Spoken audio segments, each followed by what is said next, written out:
Welcome back to World War Live, everybody. I'm your host, Conrad Franz, here in the midst of the Third World War, the regional war escalating between Israel and Iran. I, of course, titled the stream, So It Begins, or what did I title it? It Begins, something like that. It has begun, something in that vein of things. So it begins. Yeah, I got it right the first time. But things are happening very quickly at this point. Again, I'm sure by the end of this stream, even by tomorrow, a lot of the things I say or analyze will not be as relevant. Thankfully, this is just your good old weekly stream, which, again, even if there wasn't news going on, I'd still be here with you Tuesday evening, 7:45 p.m. Central Time. That's the World War Live hour. You all know you've got your calendars marked, so I hope everybody is enjoying the beginning of this Apostles' Fast. I hope everyone is doing what they can to get back into the spirit of fasting, the first real fasting period here after Lent, after we have gotten done fully celebrating the resurrection, and now we're done celebrating Pentecost and are moving into the fasting period. So we got to be sure we're staying prayerful. Of course, if you're in the Antiochian Archdiocese like myself, I know I have many some priest friends that are currently in the Middle East, in Jordan and Lebanon, traveling there with the Archdiocese. So be sure to keep them in your prayers. Forgive me, I may need to tweet out the link and share a few of the links to the stream here. I forgot to do it while the music was playing. I was briefly indisposed, but I hope everybody enjoyed the stream the other night on the Church of the Eternal Logos channel with Eschaton Vigil. We were over on David Patrick Harry's channel, and with the Eschaton Vigil, who I'm sure many of you know, we're going to be doing a show with him soon here on World War Now as well. But we had a fantastic stream over 4 hours. It was fantastic. People say like, "Oh, were you tired after that?" Sure, maybe I was a little tired, but I was just so energized because of everything going on and what we were talking about, and how good of a stream it was. So I am a little tired. I didn't. So much has been going on, so I'm a little bit sleepy. I think I have a little under my eyes, but I promise you, I'm not low energy or exhausted or anything like that. We're here to enjoy the analysis. We're here to remind ourselves that even if things are getting bad or getting scary out there, some people might say that, of course, Jesus Christ is always in control, and all these things are being allowed to happen ultimately for our benefit and to His glory. So we're going to cover all of that. And if you want to see some like really, really deep analysis on just everything going on, how it ties into the prophetic tradition of our church, and pretty much what we're doing here on World War Now, check out that stream on the Church of the Eternal Logos YouTube channel. In fact, I'll share it on screen right now really quick.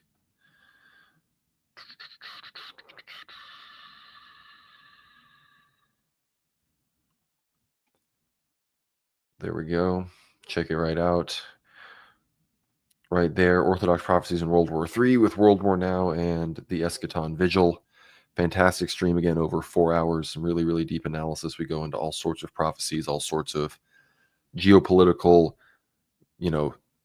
analysis, everything that we, think could be going on, and all sorts of things. Even during the stream, broke, and it was a fantastic show. One of the best streams I think I've done. One of the best collaborations I've done. I think just based on the circumstances, very, it's a journalistic endeavor, I would say, that I am proud of at a certain level. So everyone be sure to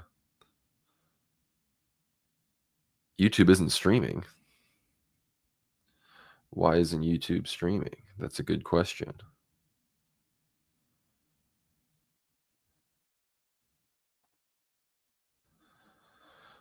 Why are we not starting on YouTube? Let me see what's going on.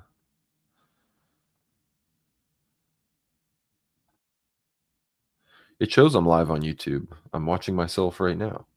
See, as you can see on the stream, So yeah, I need to tweet out. All right. Hold on. I'm gonna have to post this.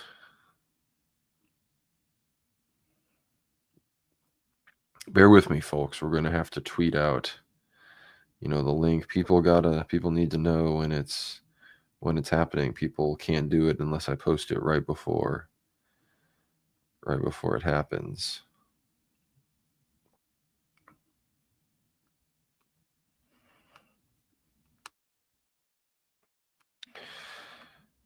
Yeah, well, we're watching ourselves here streaming.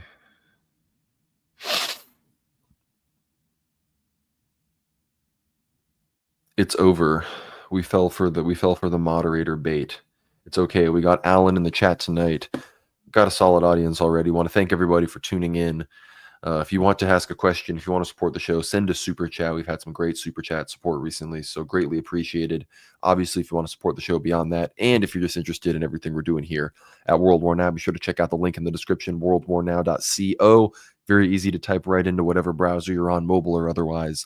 Get behind the paywall there. You'll get access to hundreds and hundreds of hours of Ether Hour content. That is our premium show where we have many interviews with people like Father Peter Heers, Abbot Trefon, Father John Whiteford, Cameron McGregor, Ryan Dawson, all sorts of fantastic people, as well as just solo episodes with me and Dimitri about the situation in the Middle East, the history of the Russian Empire in Syria, all sorts of Russian folk legends.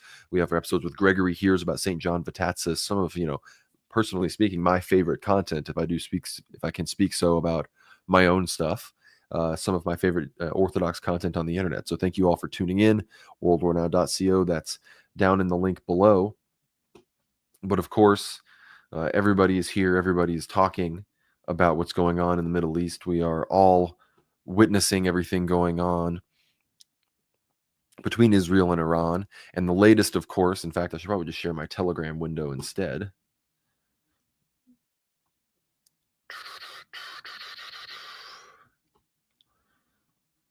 Problem with Telegram is you can't share sound. But this is funny. The official account of the Iranian news agency published a video with the caption, maybe, it says possibly here, but which shows a miniature nuclear warhead. So this is some Iran state-affiliated media, and they posted, you can see it right there. He's, he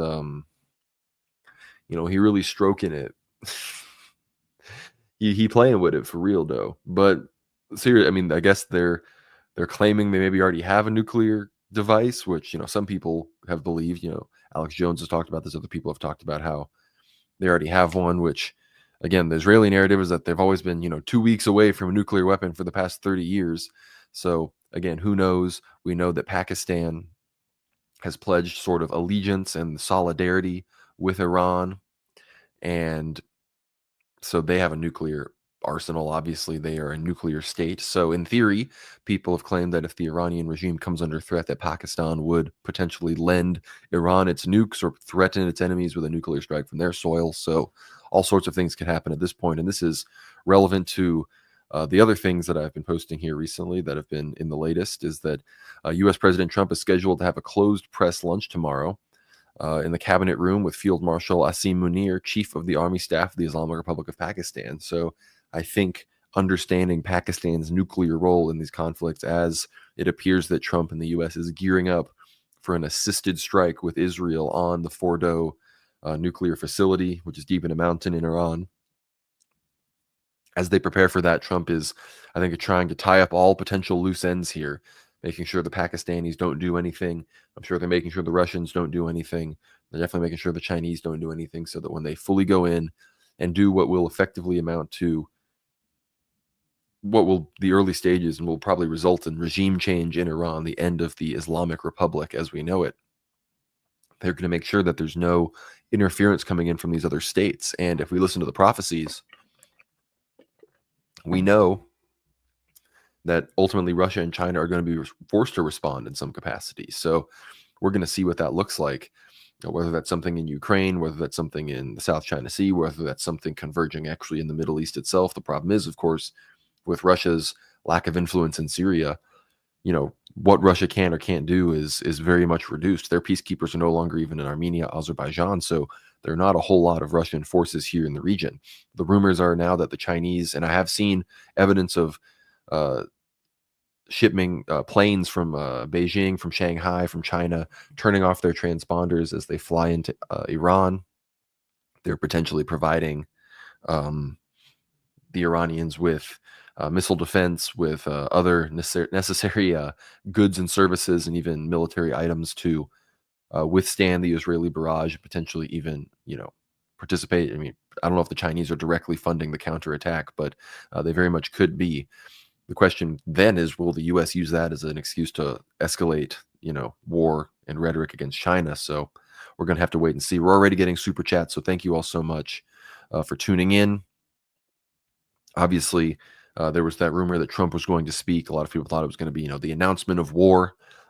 Israeli media said they believe that Trump will be entering the war on their side, that they will be striking Iran. I think sometime this week, tomorrow, Thursday, Friday, that is a very, very likely chance that we see that. I believe on Polymarket, it's all the way up to 77% as far as our likelihood for striking Iran. So it appears to me that Netanyahu, who just got done calling Trump, they kind of have this one locked and loaded. The latest here from Belamak, the Iraqi government officials tell the Iraqi newspaper Al-Mada that they believe Israel is intentionally trying to involve Iraq in the war as part of their plan to redraw the Middle East. Government officials told Al-Mada that previously planned Israeli strikes on Iraq were halted by the U.S. Well, we know that's true. We know Greater Israel is very much the goal. So the Iraqis know that, but everyone in the Middle East knows that. Everyone, especially that's within that range, and Iraq is very much part of that map that everyone knows. I may have to pull it up. They're aware of the plan because they are about to be part of it. But let's pull up the live UA map here real quick. Take a good old gander what's going on. Let's reload this. Let's see what's the latest. The latest is Israeli attacks on Tehran reportedly targeted the Kosher missile production complex. So we're seeing all of this. Sorry, I got the hiccups a little bit. But the Iranians, they have targeted all sorts of Israeli bases at this point. Haifa is under complete military censorship, so we're not getting as much footage as we would. I think some very serious things were struck. We, of course, are getting a lot of interceptions, even by the U.S. forces in Jordan and in these other places. So, yeah, we see the air raid sirens have been active all over Jordan. Sorry, I'm just clicking around on this map here. Y'all can follow along at liveuamap.com.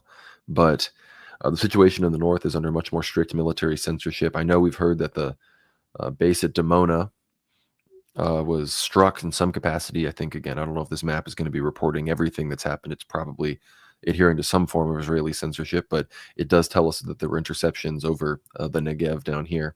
But up in the north, yeah, the military censorship is very much real, and they are not telling us or showing us everything that's going on up there.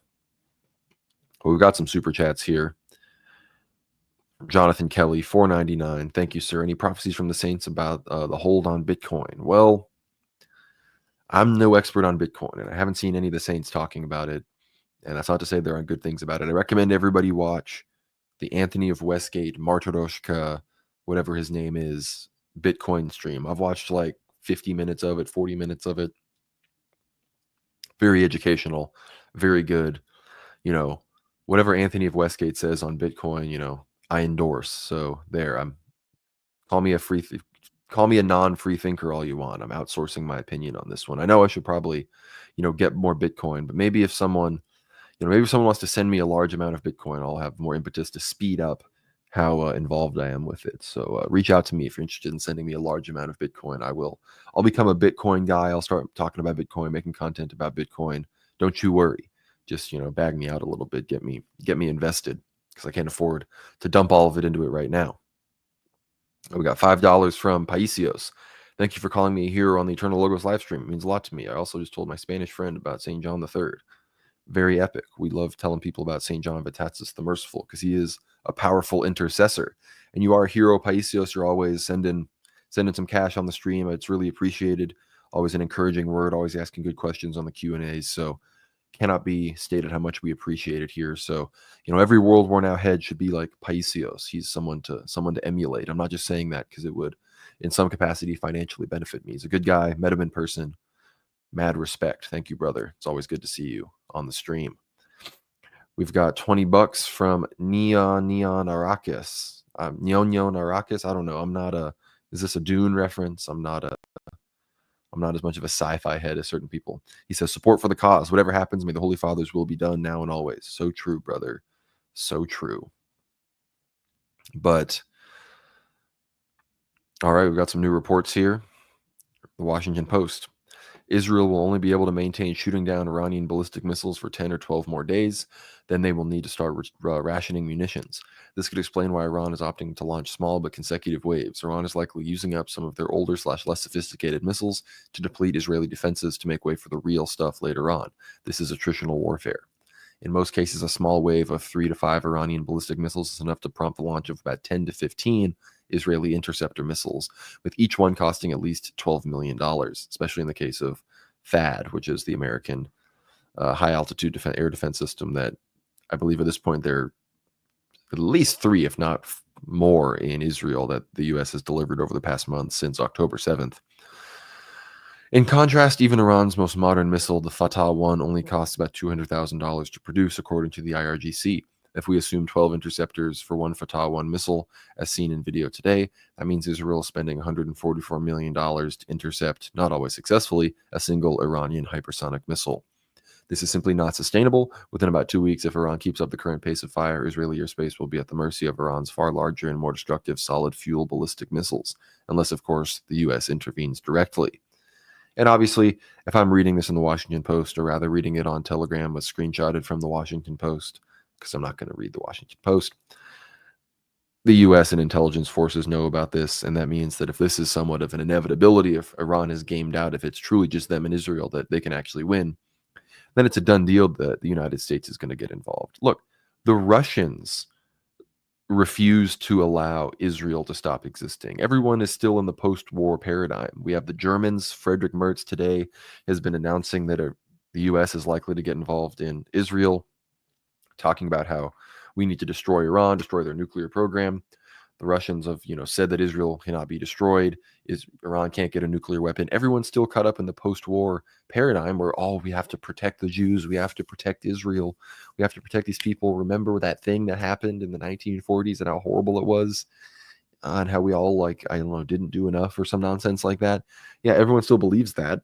And so we are all out here having to act as if Iran isn't defending itself. And even frankly, even if Iran wasn't defending itself, people say that, Iran didn't strike first. Iran should have struck first. Iran should have done this for Gaza. What's going on to Israel right now is still less than what they deserve, than what would, in my opinion, be fair, just response to what they're doing in Gaza. Hasn't even happened yet. And this is because Israel struck Iran's nuclear capabilities first. So the fact that the United States, Russia were all still calling on the Iranians to come to the negotiating table, and it's their last chance. It's like the Israelis are in the driver's seat, man. We've gone down this path because Israel and the Netanyahu regime and the Likudniks realize they've got a once-in-a-lifetime experience once-in-a-lifetime shot to, over the course of the next few years, pretty much achieve all of their geostrategic aims in the Middle East and actually make greater Israel. They've taken out Hezbollah, completely neutralized. They caused the collapse of the Assad regime in Syria. They've obviously consolidated power in Egypt and Jordan. Look at how ineffective they've been in helping the Palestinians in Gaza and the West Bank, respectively. The West Bank has been secured for annexation by the Trump regime. It's what the Trump election was all about. And now at this point, they seem to be on their way to overthrowing the mullahs in Iran and completely installing a pro-Israeli, pro-Western monarchist or some other pro-Western liberal regime. So if that's what we're looking at right here, Benjamin Netanyahu will be the greatest hero in the history of the state of Israel. People will, worship him as a sort of predecessor to their Messiah. He, at a certain level, Netanyahu is already just a forerunner. He's the St. John the Baptist of the Antichrist at a certain level. He has really paved the way for the rebuilding of the Third Temple and rapidly accelerated eschatological events. And the fact that the United States, the fact that we're about to get roped into it, and it seems at this point like an inevitability, well, means we all need to get praying. And I don't know if, again, even if we do get involved, I'm sure Trump is going to think if we just do strikes, we can just do this, we can just do that. Well, he didn't think we were going to be doing that. So if he didn't think that we were going to be directly striking Iran, despite allowing the Israelis to run wild, well, now saying that, we're going to strike them and not go to war, you have no idea what you're talking about. You're not in control of this escalator. You're not in control of this aggression ladder. So if Israel wants boots on the ground, American boots will be on the ground, especially if we do these strikes. And it seems like that is very much an inevitability. We got $20 from Alan Wong.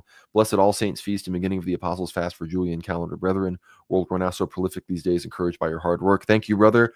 Well, it's a good thing that I've got more time on my hands to do all of this, because if not, I would be really missing out on pretty much the main, everything that we've been building up to on the show has kind of come to this moment, because when I started the show, I had a feeling that over the next 2-3 years, these things would start to happen. And that on the one hand, it's a long enough time frame where people might be skeptical of some of the prophetic claims, but it's also a short enough time frame, while also being long enough, like I said, to where I can sustain perpetual news coverage just because from a geopolitical journalistic perspective that I've always wanted to do. And it's important that we start talking about it in the time frame that I did, because look at how things have happened. And we, have built, a backlog of analysis from this perspective, from this Orthodox, traditional, prophetic sort of perspective, going all the way back to, like I said, on the Kotel stream, when the Nord Stream pipelines were destroyed. We were analyzing everything on October 7th. We've been analyzing everything ever since. And it's crazy how everything has actually happened the way that the saints have said it would. So thank you all for being along on this journey with us. We've got $49.99, huge super chat, $50 from Nationalist Credo. He says, my favorite content on the internet. Thank you for all you and Dimitri do. What are the best places you would take your family? U.S. state, Idaho, and other countries, Hungary, Serbia, for the best places to try to ride it out. Well, honestly, I hate the weather here in a lot of ways, but Central Texas isn't really the worst place per se. It's got a lot of problems in and of itself, but we're not super close to the coast. The only thing I know in the past is we were on some North Korea nuke list because of Samsung. But yeah, I'm a big Idaho respecter. As far as other countries, I'm a Belarus respecter, but you're kind of on the front there with NATO. Obviously, it could be a good idea to get behind the trench in Divyevo up there where St. Seraphim of Sarov talks about. Maybe Cyprus or even parts of Greece could be good because, as the prophecies say, the Turks will actually leave northern Cyprus. So that could be a good place to go. Greece has had some demographic issues. So if you're ethnically Greek, I would actually very much encourage you to look into what it would look like to move back to Greece or a Greek island or Cyprus in particular. Not because I want you out of my country, but because your people and the empire, the future empire to come, and the future that capital will be the retaken Constantinople. They're going to need you guys. So I encourage everyone to do that. But yeah, look, the United States, there might be some problems, but it's not like it's completely over. It's not like you have to leave the US or anything, and you're not saying that. So yeah, some people say Appalachia, if you could buy a lot of land, Appalachia is sort of West Virginia, very low right now. You can get a lot of land for cheap there. So maybe, buy low situation so that when things come back around, it could be more valuable land. But got a solid chat, got a solid audience here. We're watching the information streams. We've got the proverbial phones in. We've got our tin cans hooked up. Our glass and our ears are up against the proverbial information wall. So if anything happens, you're going to hear it here first. But I want to encourage everybody, of course, check out the Substack, worldwarnow.co. We have our stream the other night. We did World War Now. We did a live stream. Tell me what y'all thought.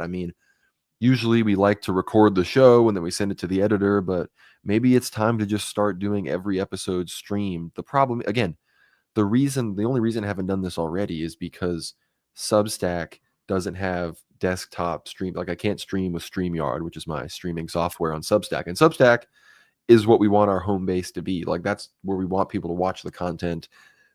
YouTube, it's great. We can stream on YouTube, we can stream on X, and then re-upload it to Substack very quickly, and it's all great. But I don't trust YouTube at all. Substack has earned my trust in many capacities. They are our monetized platform, so I want to be able to keep us all there. But if people are, having to go to YouTube and X, they're going to be less inclined to subscribe on Substack and see everything going on there. So I would definitely say I would like to just start streaming on Friday nights when we normally record the show, once we can get streaming on Substack. But until then, I'm still inclined to keep recording and uploading the way that I've been doing. But let me know what you guys think, how you thought about the streamed episode. Sorry, my hair looks terrible. I'm just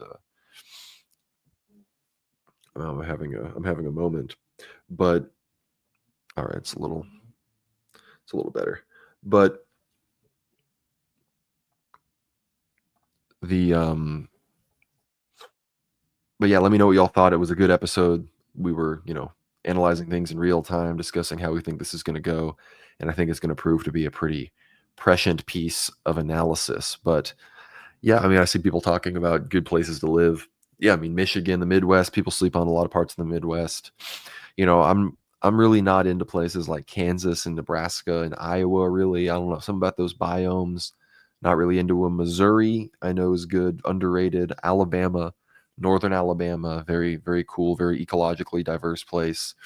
I'm very Pacific Northwest, Inland Northwest pilled. I've been a supporter of the Greater Idaho movement, for a very long time. So for the liberation of many conservative Oregonians that live in rural Oregon. We've got CBS. Earlier today, Iran's state-run broadcaster warned citizens to stop using apps such as WhatsApp, Telegram, and other apps that share the user's location.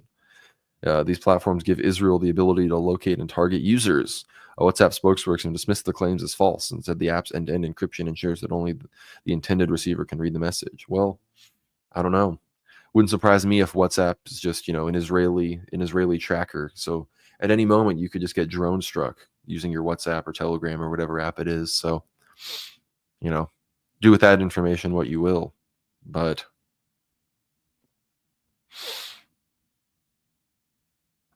it appears, the Iranians talked about a surprise that will shock the world. I don't know if they're going to follow through with that, but, I think the Iranians clearly are going to have some sort of larger strike coming forward, and the Israelis already seem to be taking what's happened as a carte blanche casus belli to do whatever they want.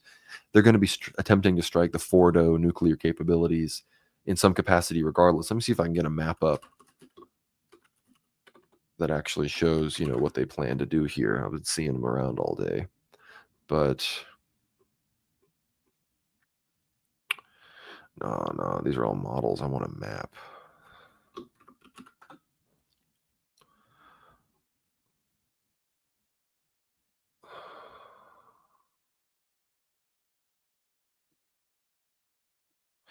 All right, yeah, this map has a lot of nuclear sites on it. So I'm trying to see, can people see my cursor when I'm even on this? But we've got Fordo, which is deep in central Iran in the mountains south of Tehran. We've heard that there have been strikes at Bushehr as well. Almost all these places have been struck, and we're now hearing that the oil refineries in Tehran and on the coast are being struck, which, is Iran. That people have been wondering if Iran is going to potentially close the Strait of Hormuz. And if we were really striking a lot of the oil capabilities on the coast there, then that might be exactly what they do. And the U.S. that's something the U.S. is not gonna want to happen at all. China is not going to want to have that happen. So China definitely, I think, has ironically more of a motivation than Russia to intervene on behalf of Iran in some capacity, because they do need Iran's oil. They do get a lot of their, they fuel a lot of their energy needs from, cheap Iranian crude. So that's something that they're going to have to deal with in some capacity. And again, I know that the Chinese themselves don't want to move in Taiwan in the South China Sea, but considering that Nimitz class carrier group that was over in Indo-Pacific had to come all the way back over to the Persian Gulf because of this issues, China, they might have more leeway than they might think. They've been encircling Guam as well. So, maybe they move on the Kinmen and Matsu Islands, not Formosa proper, but they move on some of the outlying Taiwanese holdings, reassert that they are, that those straits and those islands and that whole thing is fully part of China, get the US a bit more spooked, have them deploy much more. If that happened, they would move stuff all over there. I'm not thinking they'd leave Israel out to dry, but they would very much make sure that they were covered on both ends of the spectrum. And it might give Iran enough capability to actually, for the regime to somehow withstand what's going on. And I don't really know what the off-ramp for Iranians is on this, if, let's say, the Chinese and the Russians don't help in some capacity, because either they get destroyed and hit so hard that the regime is overthrown, or either they get destroyed and beaten so hard that the regime feels they're going to get overthrown and have to come to the negotiating table. Both of these options are terrible. These are both like the two worst case options for the Iranians. So at some point, they're going to have to decide if they're just going to destroy Israel, or if they are going to actually formally and behind the scenes make it very clear to Russia and China that it's time to go for broke. It's time to encounter the system. It's time to encounter Zog, as it were, the people behind the curtain of the West of all of this, and actually do this. And I'm a little bit skeptical that that is going to go down, but we're on the escalation ladder at this point, and I think what happens, a lot of it, I think, could surprise us. We know that, the prophecies say we're going to be incapable of keeping up with all the new developments, which, again, everything in Iran, it's already pretty much like that. But I think whether it's the Iranians, whether it's the Israelis or the Americans, or even some other actor, I think we're in for some surprises. And at some point, I wouldn't be surprised if in the next few days or weeks we even see some new weapons, or even something we haven't really seen before used, even beyond these hypersonics, much like when the Russians used the Oreshnik, that super hypersonic missile. We might see something new in the realm of warfare. And again, I'm no military historian or expert, so I can't speculate on what that could be, whether it's directed energy, 0-point energy, or something even more insane, something drone related. I really have no idea, but I wouldn't be surprised if we find out soon. But that's something that could be coordinated. I mean, the U.S. is going to want to be on top of anything like that. They want to make sure that they're at the cutting edge of what is revealed to the world. And so if they think that one side or the other might reveal some new technology, maybe we'll do a preemptive strike on Iran for the purpose of showing what we have and trumping any sort of new revelation that might make people think that maybe America isn't the top dog when it comes to military technology anymore, which we still are. But I think behind the scenes, a lot of states have achieved breakthroughs in a lot of areas that I'm not sure everyone is even fully aware of. So that might be something we learn about more in the very, very near future. But as far as some of the things that went down today, this is from Anti-War here. Dave DeCamp, big fan of Dave DeCamp. Always love what they got going on over at Anti-War. Says Trump says he knows the location of Iran's leader, demands unconditional surrender. President Trump said on Tuesday that the U.S. knows the location of Iranian Supreme Leader Ayatollah Ali Khamenei, and that he wouldn't be killed, at least for now. We know exactly where the so-called Supreme Leader is hiding. He's an easy target, but is safe there. We are not going to take him out, kill at least for now. Trump wrote on Truth Social, but we don't want missiles shot at civilians or American soldiers. Our patience is wearing thin. Thank you for your attention to this matter. In a follow-up post, Trump wrote, unconditional surrender. The president's threats towards Khamenei come as Israeli Prime Minister Benjamin Netanyahu has been pushing for the Iranian leader's assassination, claiming that killing him would end the conflict. Netanyahu is also a major proponent of taking out former Iraqi leader Saddam Hussein. The U.S. appears poised to formally enter the Israel-Iran war by launching strikes on Iran, specifically the Fordo nuclear site, which is buried deep underground. According to Axios, Trump was holding a meeting of his national security team this afternoon where he could approve strikes. The U.S. has supported the Israeli offensive by providing weapons, intelligence, and helping intercept Iranian missiles and drones fired at Israel. So far, the U.S. has not launched direct airstrikes on Iran, although Trump has hinted that the U.S. has been involved in the offensive by saying we control the skies over Iran. We now have complete and total control of the skies over Iran. Iran had good sky trackers and other defensive equipment and plenty of it, but it doesn't compare to American-made, conceived, and manufactured stuff.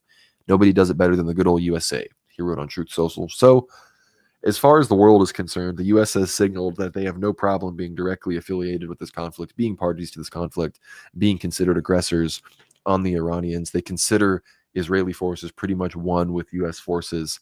When he talks about Israeli forces, Israeli Air Force, and says we, that's what that means. And, there was even clarification asked for from the press to the White House team, and they said, yeah, that's what that means. Like they said, yes, we means us. We're with the Israelis on this. So I think it's very clear that we're going to be making a move at some point. Multiple state-affiliated Israeli channels, Israeli Channel 12 and 13, they've both signaled and said that they think that America is going to be entering the war on the side of Israel. And whether that means it's just going to be us launching missiles from our ships while the Israelis do all the air stuff, I think it's definitely going to be us getting planes in the air and potentially even, I don't know what intelligence assets we have in Iran, but the Israelis have really been activating Mossad cells with these drone attacks, with other sabotage events, assassinating all of these people. I know we saw Kristi Noem was rushed to the hospital for some reason. I don't know if that's going to be a false flag of some kind, because the Iranians said they had a big surprise and then that immediately happened. Are they going to claim that the Iranians killed Kristi Noem, Department of Homeland Security Director, border control Barbie, who clearly cares more about looking cool in her little dress-up outfits and actually enforcing, immigration law? Again, I don't think the Iranians would actually do that. That'd be very stupid. If they were going to assassinate anybody, the Iranians, I'm assuming they would assassinate perhaps even some military figures. Maybe, I guess they could assassinate Trump himself. There was that Israeli Air Force leader that was talking about that. So, who really knows? I think the Iranians know that if that's what they did, they'd be asking for the full might of the American empire to come down on them. So I don't think they're exactly interested in those kinds of strikes. I think they'd be much more interested in going after Israeli high command before they even went after Americans. So again, if they blame this DHS thing on Iran, that would be wild. Wouldn't surprise me, but it would be it would be a crazy play by the Israelis, I think. But who knows? Maybe her appendix just exploded or something. But yeah, send a super chat if you want any questions answered. Some great questions and support so far. I want to thank everybody again. Keep the situation in your prayers. Ask for the intercessions of St. Paisios, Blessed Father Seraphim Rose, St. John the Merciful, Ducas Vitatsis, St. Joseph the Hesychast, Elder Ephraim, all these wonderful saints of these latter days and prior. We need to be sure we're going to services, doing everything we can, visiting your local monastery. But yeah, let's check the anti-war homepage again here. Any new lore, any new stuff? Yeah, that's a crazy thing. Still, the attacks and the genocide in Gaza are still ongoing. Tanks are still there. Airstrikes still ongoing, despite all of this. You'd think they'd be like, are we being punished by God for, the horrible things that we're doing here? No, we got to make sure the Gaza genocide, rapidly continues. So, we're hearing from John Mearsheimer on the nuclear front that, seeing Russia, potentially do a limited nuclear strike in Ukraine wouldn't be off the table. That would surprise me. I don't know why Russia would go to the nuclear level before they even target SBU headquarters or any number of these other Ukrainian decision-making centers. So I think the escalation is going to occur. There are just a few more rungs on the ladder that are going to need to be hit before some of these big things that people like to talk about in the media are really going to occur. So yeah, I think everyone needs to also be prepared that what will happen next at this point could be something completely unexpected. Something could happen in the Balkans. Something could happen up by Finland. That would be something really interesting if something happened up in the north, in the Baltics or in Scandinavia. Something could happen with Belarus. Something could happen with Azerbaijan. Something could happen with Venezuela in South America. Who knows? Mexico. There could be a big escalation with the cartels. Any number of these things could happen. And I think whatever does happen, people are going to look back and be a little bit surprised, but then see how, I guess that's the way that it makes the most sense, how it would play out. Sorry, I gotta open my sparkling blackberry soda.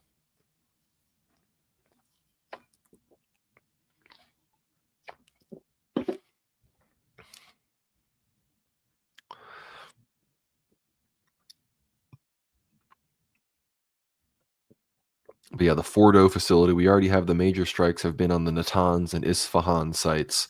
Reports saying that all of the surface facilities at these sites have pretty much been destroyed, which is a lot of the electricity generation, but that the underground enrichment facilities are still intact, that Israel is effectively incapable of actually damaging these.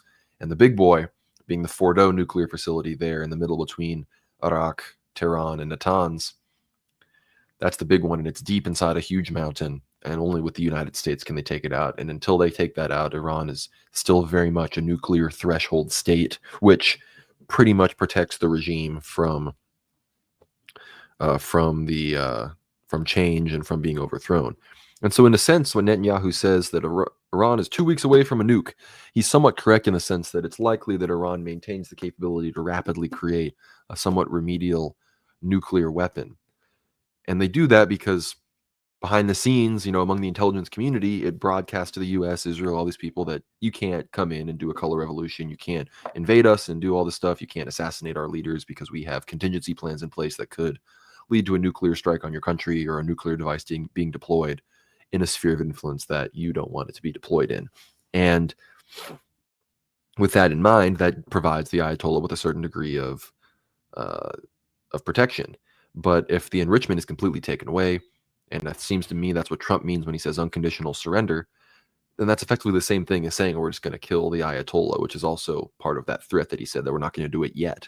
So it's clear that regime change is already on the table, which means that at a certain level, Iran may, at least if, I don't know if they're thinking about things properly, because they seem to be infiltrated by a very pro-Israel cabal, including their own president. But if they were thinking about this from a statecraft perspective, they should be considering a nuclear strike, because if they're about to have that card taken from them, and then the regime that built up that nuclear doctrine and nuclear capability is about to be taken out, then that's it. Why did you even have it to begin with? It's all about regime security, security against regional enemies and, external threats, which Israel has always been the number one threat, of the Islamic Republic.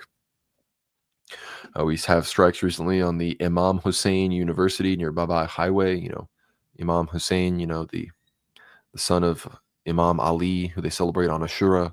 You'll see the Iranians and the Shias beating themselves, saying, Ya Hussein. I took an Islam class in college and got to see one of those in New York. Pretty interesting. I've always been more sympathetic to Shiism than the Sunnis. Not that I'm an expert on any of it, but obviously at this point, I have much more respect for Iran and the Shia world than the Ummah, the Sunni Ummah, the Turkish, Saudi Arab Ummah, and how they clearly would rather coexist with Israel than stand up for their own ethnic and religious brethren. The Palestinians are Arab Sunnis, and the Sunnis in Syria, the Sunnis in Egypt, the Sunnis in Turkey, they don't seem very interested in moving for them as much as at least the Shia in Lebanon, the Shia in Iraq, the Shia in Yemen, and of course the Shia in Iran, who have, at this point, it seems, have sacrificed their small empire of influence for no other reason than to stand with the Palestinians. So again, not to be a bleeding heart or anything, but you got to respect it, especially if the Iranians do what needs to be done here. And I do think the Russians would be foolish to allow the Iranians to fall, because they are just completely allowing their southern flank to get overrun by American, Israeli, and ultimately Turkish influence, which will not serve them well in the long run, and will, if they don't kind of draw a line in the sand with Iran, they're going to find themselves at the mercy of someone like Gunther Fellinger. You're going to actually see, 400 states emerge out of Russia, complete rape, and we're actually getting the hell world future that is pretty much worst case scenario for many of these prophecies. But again, I think that's not what's going to we might go down that road, but I do think God is going to stop things before that happens. But yeah, again, I think this week is going to tell the tale on the U.S. involvement, and then, like I said, the rest of the summer is going to tell the tale on how exactly this is going to affect the Third World War outside of Israel, Iran, and the United States, because that's, once the U.S. is fully involved, then that's the next domino. It's, well, this is a world war. Where's the U.S. going to be involved next? And is that going to mean escalation of the U.S.'s involvement in Ukraine? Who knows, right? Obviously, I think we're going to be watching Turkey very closely, because even without all of this going on, Turkey is primed as a bit of a geopolitical powder keg. Its regional placement, it's the situation with Erdogan, the political situation there with the Kemalists and the secularists and the demographics and the economy. It's ready to burst. And the fact that it plays such a role in these prophecies, we're going to be, watching it very, very closely. But, thank you all for tuning in. I hope everybody has been enjoying the stream. Very busy again. We're going to be recording tomorrow about Nikiforos Fokas with Gregory, me and Dimitri. Then we're going to have World War Now later in the week. I think I'm going on some other shows as well, so stay tuned for that. Look, everyone's, people are realizing, people that are honest are paying attention, realizing Metropolitan Neophytos, all the saints, the Orthodox people they've been calling this stuff for a very, very long time. And it's not just people like, oh, anyone could have predicted that Israel was going to strike Iran, but you look into all of the context of it with COVID and with Syria and with Palestine, Gaza. Yeah, it's a whole lot more than just a good geopolitical prediction that, Israel was going to strike Iran, because they've been saber rattling against them for a long time. That's just a point of reference, because we knew that once that happens, according to the prophecies, like we've said, things are going to escalate very, very quickly to the point where we're going to have a hard time keeping up. And I think we're on the verge of that right as I'm recording this. I am documenting this in a journalistic way as we speak. So $2 from Zach Flayton. Let's see Israel become is was. Am I right? Israel can become is fake. I think it still is, is fake, because I'm not really into the business of recognizing Israel. I don't know. I mean, should I say that? I do want to go to the Holy Land. So if I have to recognize the state of Israel for them to let me in, I guess I have to recognize it as a diplomatic endeavor. But I'm more into calling it the Zionist entity. But I ostensibly would sometime in my life like to see, I would like to see the Holy Sepulchre in these places. Although, according to the prophecies, the 80-year curse might be real, so it might not be even under Israeli jurisdiction anymore. I talked about this I'm wondering if he posted it on his Telegram channel as well. Or maybe if it was only on the YouTube page.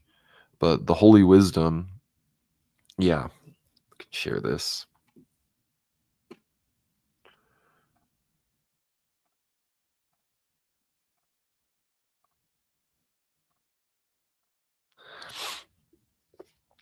I talked about this on the stream. It says, and a big part of the prophecies of St. Paisios regarding the Turkish-Greek stuff is about Turkey moving the exclusive economic zone in the Aegean Sea, moving it from, I think, 12 or 15 down to 6 nautical miles between Greece and international waters. And this says, Turkey enshrines Blue Homeland plan officially submitted to UNESCO, a map that bisects the Aegean. Turkey has officially submitted its maritime spatial plan to UNESCO's IOC, presenting a map that effectively divides the Aegean. This submission, published on the global MSP global platform, comes amid escalating tensions in the Middle East, drawing concern over its implication for Greek interests.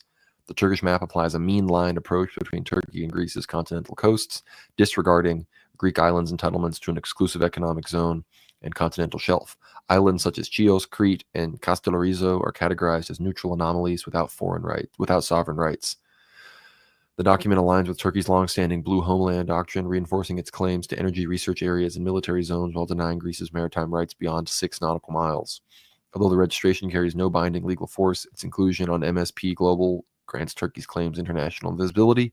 Critics argue that it serves as a diplomatic maneuver under the guise of environmental concerns, potentially undermining Greece's established maritime sovereignty. So, again, the fact that they did this in the midst of everything else happening is very, very interesting.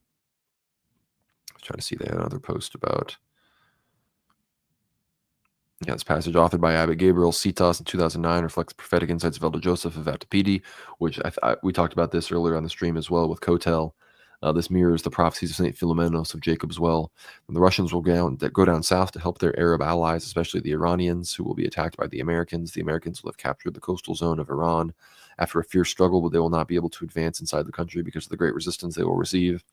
The Russians will sweep across Persia and destroy the American forces in the east. I think that's very much a worst case scenario from an America First perspective here. So, but it's very likely, because if the next step after American strikes against Fordo and these other places and kind of exhausting the intelligence behind the scenes capabilities is boots on the ground on the coast of the Persian Gulf, maybe even the Caspian coast. So we're going to have to see how that goes, seeing how Azerbaijan and even Iran's neighbors get involved. But very intense situation. Obviously, again, we're all sort of waiting on the edge of our seats. I've given a lot of analysis the past few days. Stop sharing that. So I want to thank everybody for tuning in. I want to thank everybody for their prayers. I want to thank everybody for Conrad wants to see the third temple SMH. Hey, I mean, I don't want to see it, but unfortunately it's going to happen. And if Benjamin Netanyahu gets his way, he's going to have a clean sweep. And if he was able to achieve all of that, it's wild, the influence that single geopolitical leaders can have. And we've seen the pictures, the videos of Rebbe Schneerson giving Netanyahu those dollar bills and telling him that he's going to be, an instrumental character in the life of Israel and the life of the Jewish people. But I think you all know what time it is. Obviously, if you want us to talk about any geopolitical issues, be sure to send in a super chat. We will discuss it. But it's that time. We're getting close to an hour here. I'm getting tired. I've done the analysis. I'm watching the OSINT. I'm watching the information streams to make sure that I'll cover any sudden movements occur on the front lines, as it were. But we're going to play some Ethnoguessr. You know how it is. We're going to do the daily game. It's been a few days since I've played, so maybe I'll be a little rusty, but everyone's favorite gaming stream after some cozy geopolitical analysis. I'm thinking either Southeast Asia or South America somewhere.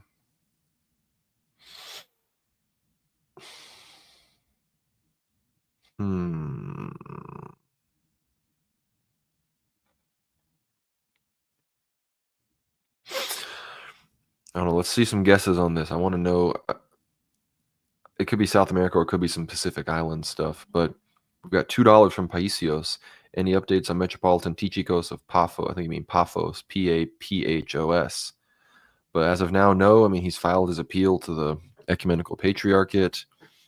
I think there was a bit of an update on what that entailed. He claimed that he wasn't given a right to defend himself, that a lot of the procedure wasn't a real investigation. Most of the procedures were not followed. So he has another 6 months where he still is the Metropolitan of Paphos. That's basically the required rules of the Church of Cyprus and the EP. So that's good. So hopefully we can see something happen. But we're getting some mixed messages on this guess. I'm just going like down here. Yeah. I knew it was South America. I had a feeling. Didn't realize it was going to be totally Brazil, though. I guess it should have made sense. Just Amazonian. Yep, straight South Amazonids. Noted. All right. These are Africans. Not sure. Yeah. Can we get the map showing more? Yeah. These are Africans. Are these West Africans, though?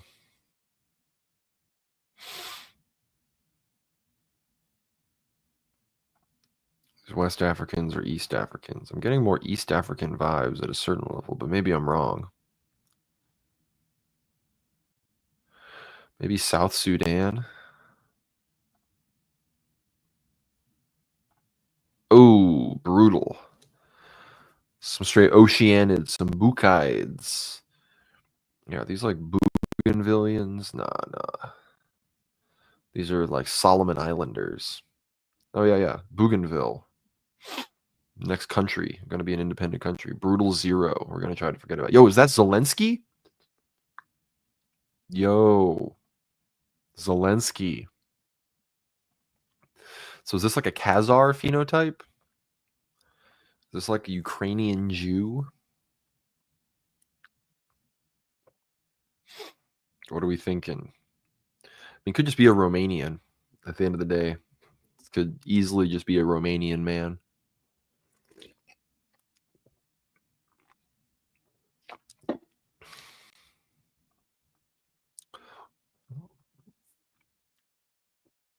He does look like Zelensky.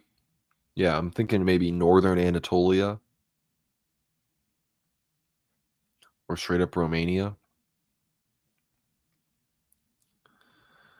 You know, let's go here. I should have just gone with Romania. But I still got the 5,000. Carpathids. European type with Gorid and Araminid elements. Carpathian mountains. These are like some Rusins and stuff, I guess, maybe. Not bad. Oh boy. This is... So what type of hut, do they live in, right? This looks, they gotta be like...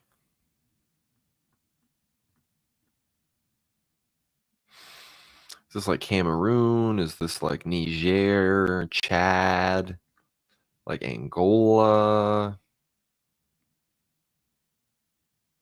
Maybe Zambia? Yeah, let's try Zambia. Ooh. These were Chalukkids. These are Nilotes. These are a Nilotic variety. At least I didn't get a 0. I think these are lawn maintenance people. I think these people be engaging in the craft of the lawn. At least, actually, or could these just be Indians? Never mind. No, I think that guy just is Indian.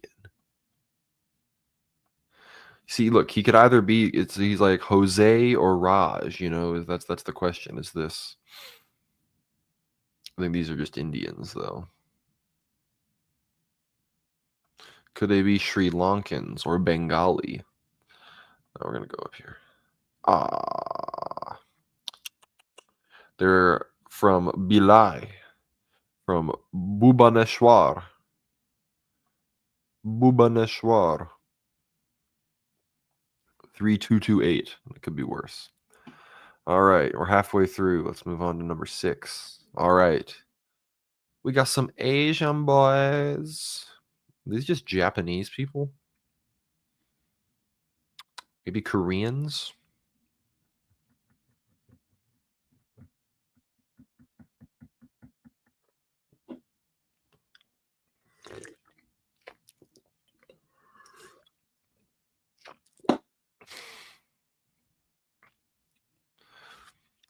Oh yeah, Singapore is a good guess.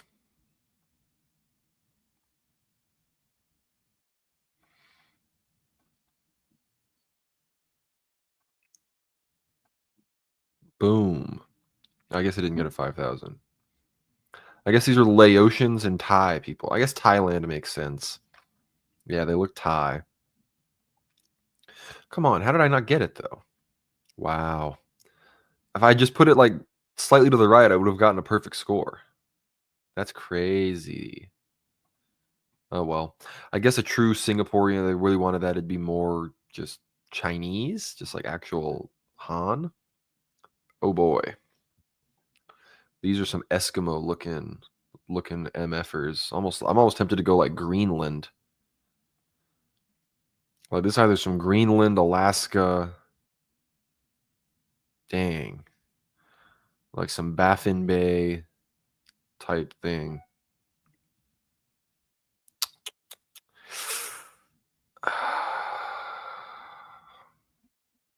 This almost does look extinct. I'm gonna have to go like up here. Oh my gosh. These are South Fugids. Totally wrong. Population rapidly declined. Not more than 20 full-blooded remain today. Dang. These are some rare entities. We discovered a rare entity. They look too hardy. They look too hardy and northern to be in the south. But I guess all the way down here, you're coming full circle with icebergs and stuff. So can't win them all. Definitely not as good of a performance as my last stream. Are these just Chinese people? What are we looking at here? Chinese, Japanese, Korean, Taiwanese, maybe? Those are pretty much the only options. I mean, I guess maybe they could be North Vietnamese.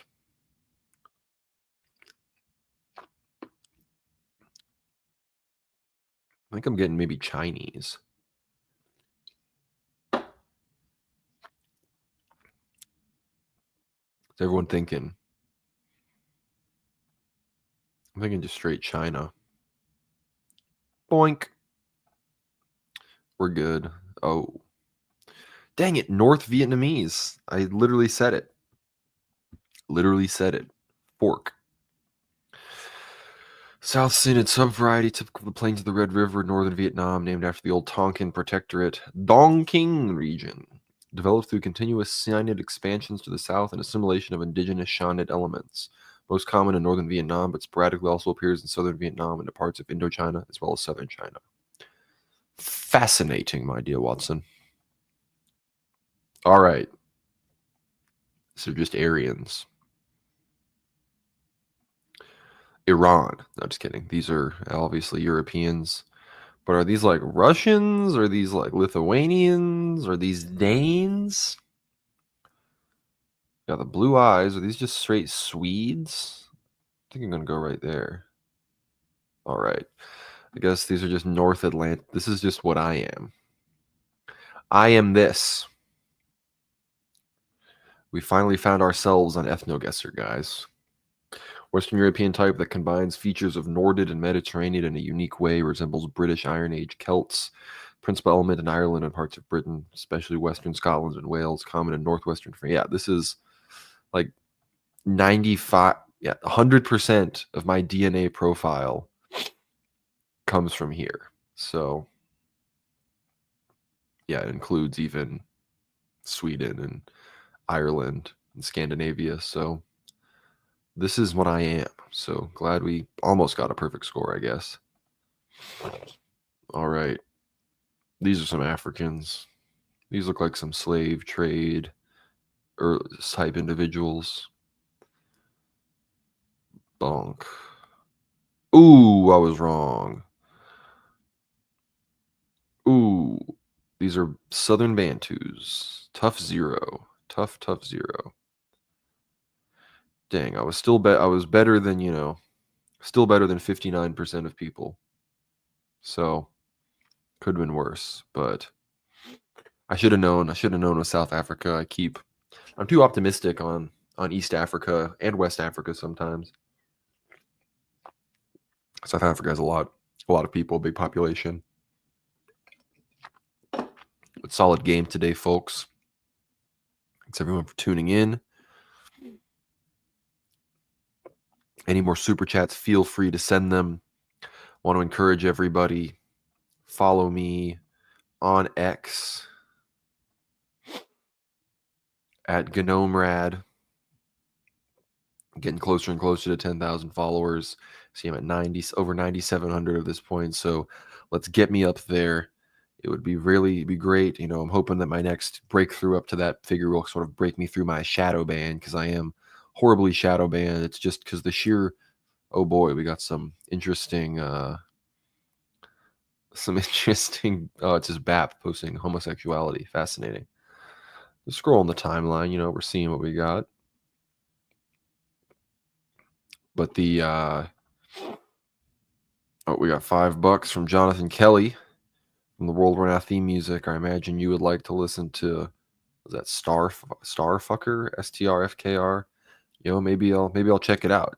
You know, the track in the intro music, well, depending on what you're talking about, if you're talking about the Steve Reich or whatever his name is, composer music for the World War Now episodes, the intro music for that, or the World War live stream music, which is a song made by a friend of mine. You know, I'm down, so I'll check it out. I like both of those. You know, we thought about having a different song for the Q&A episodes, but we just kept the Ether Hour intro. But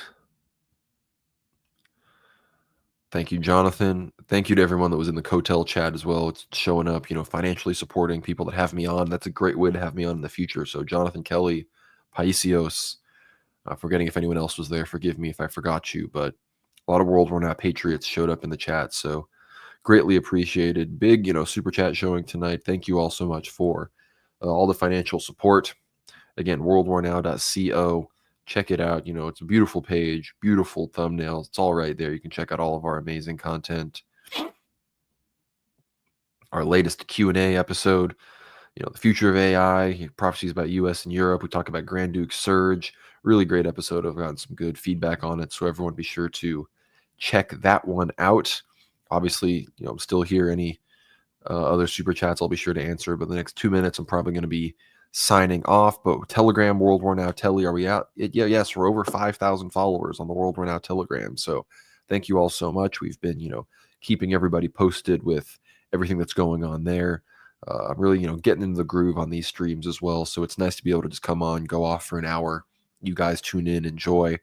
You know, obviously I can go for long. If things really start going off, I'd be here for longer. I'd stay on the air till the bitter end, until I myself was destroyed by an Israeli airstrike for preaching the truth, right? But thank you all again for tuning in. Follow the Telegram. Follow me on X. Follow World War Now on X at World War Now _. Follow us on YouTube. Subscribe to the YouTube channel if you haven't done that already. Obviously, if you're watching on the YouTube channel and haven't subscribed, what are you doing? Obviously on X, if you're watching there, be sure to follow as well. And then worldwarnow.co. Get behind that paywall. It's what keeps the show going. It's what keeps me able to do what I'm doing. So we're trying to get to 500 paid subscribers at this point. So if you aren't a paid subscriber and you've been thinking about doing it, it's really not that expensive. If you do $75 a year, it ends up being even less than $7 a month, and you get access to so many things: premium Discord channels in our Discord server, Q&A threads for all the Q&A episodes, and of course, obviously, access to every single episode of Ether Hour. And I plan on doing more regular, casual call situation where you can just talk with me. We can yap, discuss the daily news, what's going on the Discord channel for paid subscribers. There's multiple channels just dedicated to paid subscribers where I could talk to them. So I'm probably going to be doing something in those voice channels for the paid subs. So please get behind that paywall here at worldwarnow.co. You'll get prompted to do it right when you head over there. So be sure to do that. And with all of that, thank you all so much for tuning in. And we will see you in our upcoming episodes. And I'll, of course, see you next week. Same time, same place, World War Live. So, you know, pray for everything going on in these fateful times, because as this one says, it has begun, so it begins. So thank you so much for tuning in. God bless. And I will see you on the next one.